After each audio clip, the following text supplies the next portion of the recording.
اعوذ باللہ من الشیطان الرجیم بسم اللہ الرحمن الرحیم عزیز طلبہ و طالبات السلام علیکم ورحمۃ اللہ وبرکاتہ.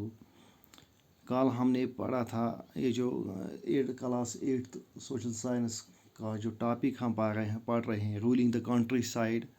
اس میں ہم پڑھ رہے ہیں کہ برٹشرس نے جب ایسٹ انڈیا کمپنی کی دیوانگی کے حقوق جب انہیں ملے انگریزوں کو، تو انہوں نے یہاں پر کیا کیا، تو ایک امپرومنٹ کی تھی ایگریکلچر کو، زراعت کو سدھار دینے کے لیے، اس کو وسعت دینے کے لیے، زراعت کاری میں ترقی دینے کے لیے انہوں نے ایک سیٹلمنٹ کیا تھا. اسے پرماننٹ سیٹلمنٹ کہا جاتا تھا. پرماننٹ سیٹلمنٹ میں انگریزوں نے کیا تھا، رابرٹ کلیو جو دیوان تھا ایسٹ انڈیا کمپنی کی اور سے بنگال کا دیوان جس کو بنایا گیا تھا، اس نے ایک پالسی ڈیوائز کی تھی پرماننٹ سیٹلمنٹ کی. پرماننٹ سیٹلمنٹ میں رابرٹ کلیو نے جو زمیندارز تھے، بنگال کے جو زمیندارز تھے، انہیں پرماننٹ اونرز آف لینڈ بنایا تھا، یعنی کہ زمین مستقل طور پر ان کے نام کی تھی، اور ان کے ساتھ انہیں جو ریونیو جو ٹیکس دینا تھا وہ بھی پرماننٹلی انہوں نے فکس کیا تھا. زمین کی پیمائش کر کے، زمین کی حالت دیکھ کر کے، زمین کی کوالٹی دیکھ کر کے، پروڈکشن کے لحاظ سے اس نے وہاں پر پرماننٹ ٹیکس رینٹ زمین کی فکس کی تھی. اور زمیندار سے کہا گیا تھا کہ بڑے بڑے زمیندار جاگیردار جو تھے ان سے کہا گیا تھا کہ آپ یہ جو زمین ہے یہ آپ چھوٹے چھوٹے کسانوں کو، چھوٹے چھوٹے کاشتکاروں کو دے دیں کاشت کے لیے، اور ان سے آپ مالی حاصل کریں، وہ مالی آپ سرکار کو دے دیں. اس میں رابرٹ کلیو کا نظریہ تھا کہ یہ جو بڑے زمیندار ہیں وہ پیسہ انویسٹمنٹ کریں گے، زمین جو بنجر زمین ہے یا جو بیکار زمین پڑی ہے اس کو زراعت کاری میں لانے کے لیے، اس کو زیادہ اس کو آباد کرنے کے لیے، جو بنجر زمینیں پڑی ہیں ان کو فرٹائل بنانے کے لیے، ان کو زرخیز بنانے کے لیے بڑے بڑے زمیندار کا کام کریں گے. لیکن یہ سب بے سود ثابت ہوا. جو زمیندار تھے انہوں نے اس کے لیے کچھ نہیں کیا، بلکہ وہ صرف زیادہ سے زیادہ ویلتھ ایکسٹریکٹ کر رہے تھے چھوٹے چھوٹے کاشتکاروں کے، چھوٹے چھوٹے پیزنٹ سے. دا پرابلم آج ہم پڑھیں گے اس کے ساتھ پرابلم کیا تھی. جو پرماننٹ سیٹلمنٹ کیا تھا رابرٹ کلیو کے آدمیوں نے، کمپنی آفیشلز نے جو پورے بنگال میں جو سیٹلمنٹ کیا تھا، اس کے ساتھ پرابلمز کیا ہیں. The permanent settlement however created problems company of soon discovered. جو کمپنی ایسٹ انڈیا کمپنی کے جو افسران تھے، جو ملازمین تھے، انہوں نے دریافت کیا that zamindars were in fact not investing the improvement of land. جو زمیندار تھے بنگال کے، وہ کوئی انویسٹمنٹ، وہ کوئی کام نہیں کر رہے تھے، وہ کوئی قدم نہیں بڑھا رہے تھے، وہ کوئی کوشش نہیں کر رہے تھے کہ جو بیکار زمین پڑی ہے، یہ جو بنجر زمین پڑی ہے، اس کو زراعت کاری کے لائق بنایا جائے، اس کو فرٹائل بنایا جائے، اس پر کام کیا جائے. The revenue that had been fixed was so high that the zamindars found it difficult to pay. یہ جو ریونیو مالیت فکس کی گئی تھی مستقل طور پر کہ اتنا پیسہ لینا ہے زمین کا رینٹ ہمیں، وہ اتنے اونچے تھے، وہ اتنے زیادہ تھے کہ یہ جو زمیندار تھے وہ اس کو پے نہیں کر سکتے تھے. Anyone who fail to pay the revenue lost his zamindari. جو بھی زمیندار، جو بھی جاگیردار یہ پیسہ نہیں دے سکتا تھا، جو بھی زمیندار یہ مالی نہیں دے سکتے، ٹیکس یا کرایہ نہیں دے سکتا تھا، اس کی زمین انگریز اس کی زمین چھین لیتے تھے، وہ بے سہارا ہو جاتا تھا. Numerous زمیندارز pay the revenue lost. Numerous زمیندارز were sold off at auctions in order by the company. Numerous لاتعداد جو جاگیردار تھے، لاتعداد جو زمیندار تھے، ان کی جو زمینیں تھیں اس کو ایسٹ انڈیا کمپنی نے نیلام کیا.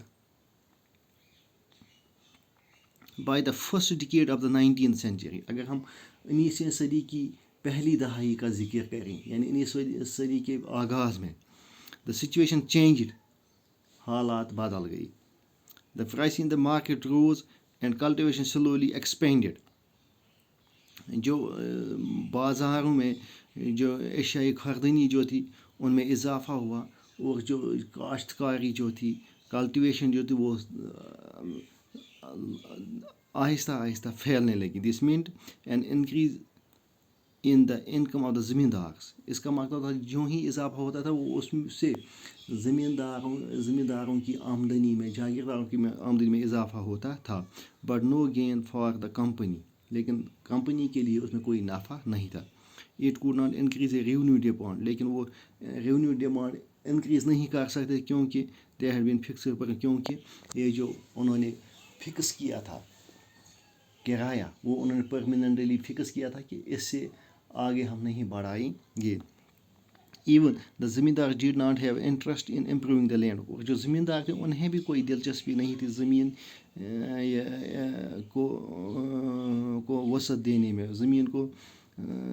زمین کی جو کوالٹی ہے اس کو امپروو کرنے میں.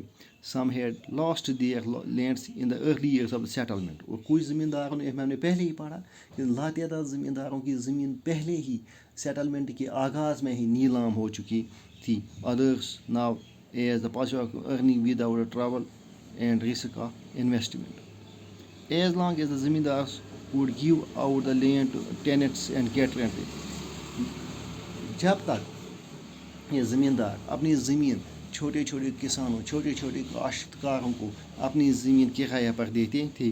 they were not interested in improving the land. لیکن وہ انہیں کوئی دلچسپی نہیں تھی زمین کی امپرومنٹ میں. یہ جو زمین ہے اس کو سدھارنے میں کوئی دلچسپی نہیں. وہ چاہتے نہیں تھے کہ یہ جو بیکار زمین ہے یہ جو بنجر زمین ہے اس کو ہم قابل کاشت بنائیں. وہ ایسا چاہتے نہیں تھے.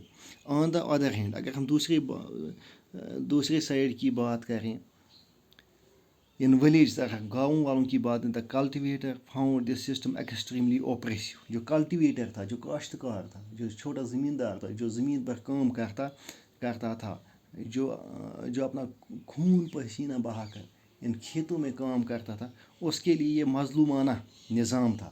یعنی کہ وہ سال بھر زمینداری کرتا تھا محنت مشقت کرتا تھا اس زمین پر. جب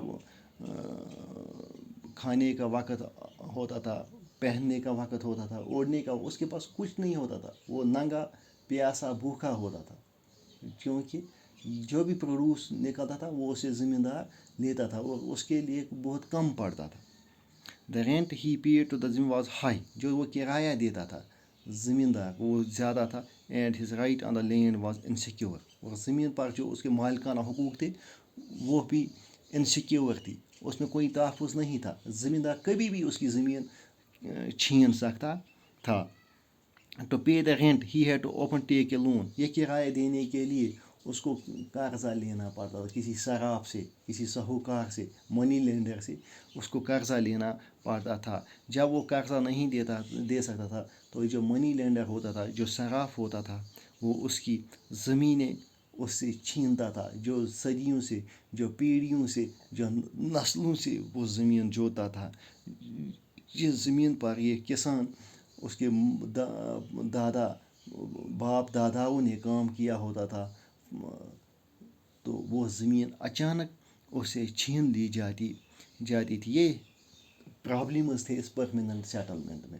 پرماننٹ سیٹلمنٹ میں کیا ہوتا تھا تو پہلے ہی ہم نے دیکھا کہ زمیندار جو بڑے زمین جاگیردار تھے انہیں کلٹیویشن ایکسپینڈ کرنے میں کلٹیویشن امپروو کرنے میں زمین کو اس کلٹیویبل لینڈ تھی اس کو امپرومنٹ کرنے میں کوئی دلچسپی نہیں تھی. اور جو چھوٹے کسان تھے ان سے اتنا ٹیکس لیا جاتا تھا وہ پے نہیں کر سکتے تھے وہ نہیں دے سکتے تھے. انہیں بڑے بڑے ساہوکاروں سے زمینداروں سے منی لینڈر سے زمین کرایہ پر لینی پڑتی تھی جس سے کیا ہوتا تھا کہ ان کے جب وہ قرضہ ادا نہیں کر سکتے جب وہ قرضہ نہیں چکا پاتے تھے تو ان کی جو نسلوں سے پیڑھیوں سے جس زمین پر یہ لوگ کام کرتے تھے, کھیتی باڑی کرتے تھے, اپنا روزگار کماتے تھے, اچانک اس زمین سے انہیں ہاتھ دھونا پڑتا تھا, یعنی وہ زمین ان سے چھین لی جاتی تھی. These were the problems associated with permanent settlement. تو اس کے بعد انگریزوں نے ایک اور اسکیم ڈیوائز کی, ایک اور سیٹلمنٹ ڈیوائز کیا. وہ انشاءاللہ ہم کل کے لیسن میں پڑھیں گے. تب تک کے لیے خدا حافظ, شکریہ.